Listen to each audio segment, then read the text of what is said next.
introduced its first small car, the 50, back in 1974, very little was changed from the Volkswagen Polo, on which it was based. Now though, cars like the A1 and this new A3 represent a more upmarket premium take on existing Volkswagen platforms. For nearly 25 years now, the Audi A3 has brought a slice of luxury into a class that predominantly consists of much more humdrum alternatives. And in 1999, the S3 was introduced, giving Audi's compact car a much-needed dose of performance. And now for 2020, there's a new one. And straight away, it's off to a good start. Both the saloon version and the Sportback model, seen here, have more power than the outgoing car, with the turbocharged 2-litre 4-cylinder engine putting out 306 brake horsepower. However, the 0 to 62 time remains unchanged from the old car at 4.8 seconds, and the top speed remains limited to 155. So what has changed? Well, the new car certainly looks the part, with the same rhombus-patterned grille as the A3 and those high heel-shaped headlights.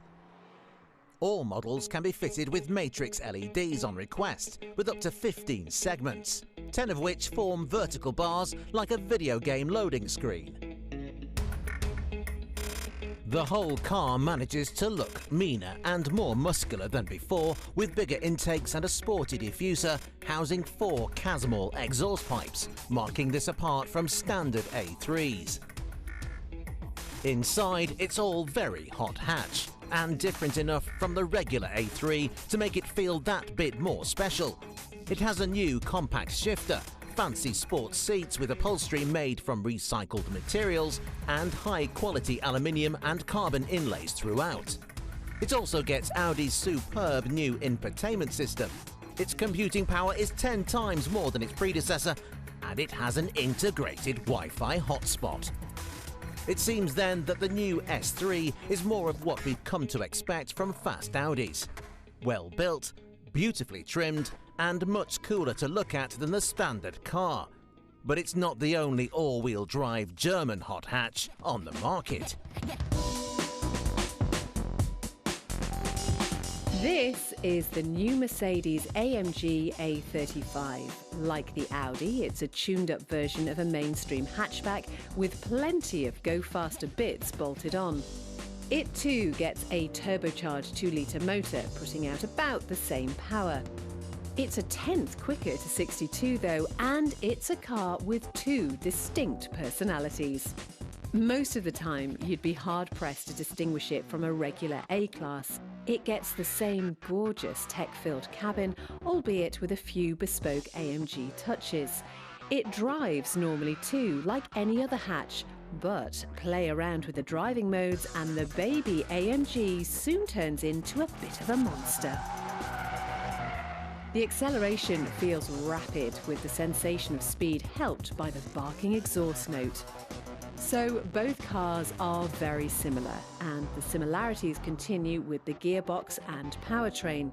Like the Audi, the A35 has a 7-speed dual-clutch transmission, and its power is sent to all 4 wheels. They're both pretty even on price too, but what if you prefer your hot hatches a little more distilled? Well, the current hot hatch to beat is still this, the Honda Civic Type R. Sure, it may look as if it's been styled by an 8-year-old with all its big spoilers and fake carbon trim, but underneath lies a truly sorted driver's car. Unlike the German cars, the Civic uses a much more traditional hot hatch layout, with drive being sent to the front wheels only. Don't think for a second, though, that that means it loses out on performance. Far from it. It's up on power at 316 bhp, although it is almost a second slower to 62 than the Quattro Audi. It has a higher top speed of 169 though, and has lapped the Nürburgring in Germany in well under 8 minutes. Better still, it's cheaper than the Mercedes and Audi. Much cheaper.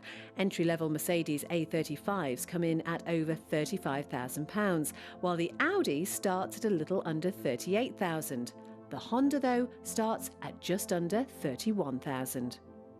The Civic might not be quite as user-friendly as its German rivals, but it is more rewarding for those looking for a real driver's car. Four-wheel drive might be great for acceleration and traction, but for sheer driving thrills, it's the Honda that'll be most fun. After the break, the Porsche Macan Turbo and Volkswagen's new EV.